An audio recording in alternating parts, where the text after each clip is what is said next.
You're not going to believe this. Samsung's budget phone might be the first to get Android 16. Yep. Not the Ultra, not the Fold. The Galaxy S25 FE is running next-gen software before any flagship even hits beta. That's wild. Welcome back, viewers. Sam here. If you're into leaks, surprises, and the juiciest tech updates, go ahead and like this video, subscribe, and share it with your fellow phone nerds. Let's dive in. The Galaxy S25 FE is turning into the most unpredictable phone of the year, and that's saying a lot in a lineup where foldables exist. What started as a midrange placeholder is suddenly getting premium treatment. Test builds of Android 16 with One UI 8.0 have already been spotted on S25 firmware. Most phones are still waiting for One UI 7, but this one, it's skipping the line. So why the FE? Why not the S25 Ultra or Fold 7? Samsung could be using the FE as its software test bed, and that gives us a goldmine of early info. Early builds suggest AI will be deeply baked into One UI 8.0, with better generative image tools, live translation, and smarter performance tuning based on your habits. Imagine your budget phone learning you like a 1 to 100 flagship. But here's the plot twist: the processor inside might not be what you expect. Samsung originally planned the S25 FE with the Exynos 2400E, same as the S24 FE, but leaks say things have gotten messy. Production problems are pushing Samsung to consider the MediaTek Dimensity 9400s, and get this, it's faster. MediaTek's new chip has already shown up to 35% better single-core scores than Exynos. It's cooler, more power efficient, and surprisingly stable. If Samsung pulls the trigger, this could be the first time MediaTek powers a mainstream Galaxy device in years.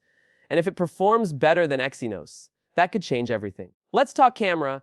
The S25 FE might finally fix one of the most annoying things about the series, the front camera.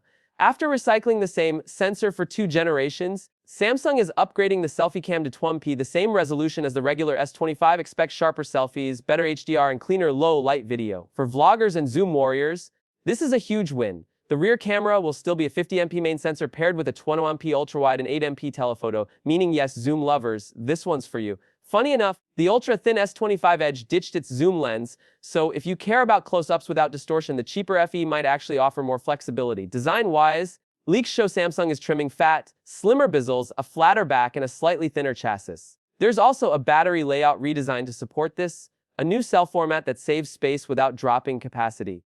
But thinner design might mean less cooling, which brings us back to that processor debate. And if we're talking features, one big surprise might be Samsung DeX. It's still unofficial, but multiple firmware strings point to DeX support for the FE. That means plugging it into a monitor and using it like a desktop, something Samsung used to reserve for high-end models. Imagine pulling that off with a mid-range phone under $700.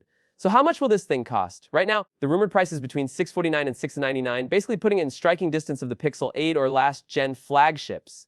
But with One UI 8.0, a possible MediaTek flagship chip, better selfies, desktop support, and 7 years of updates, that price could be a steal.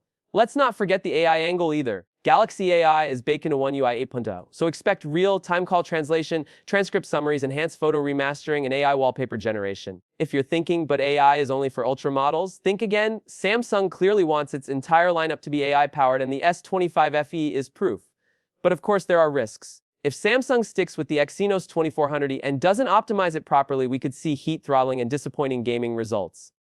If they go with MediaTek, they'll need to nail the tuning, or users might lose confidence fast. So the question is, can the Galaxy S25 FE actually outchain its flagship siblings? Or is this just Samsung hyping up another, almost, device? Right now, all signs point to potential. But as always, the devil's in the details. And the next few months will reveal whether this phone is a quiet revolution or just another FE footnote. I'm cautiously optimistic. Samsung rarely shows this level of software priority to a mid-range phone. If they get the processor right and back it up with strong optimization, the S25 could genuinely be the best sub-700 phone of the year. What do you think? Should Samsung take the MediaTek leap or double down on Exynos? Would you buy a fan edition phone running Android 16 before the Ultra even gets it? Drop your thoughts in the comments. I'll be reading them all. And don't forget, this is just the beginning. As more leaks come in, I'll break them down with you right here. Like this video if you found it helpful, share it with your favorite tech chat group, and hit subscribe so you don't miss what's next. Catch you in the next one. Peace!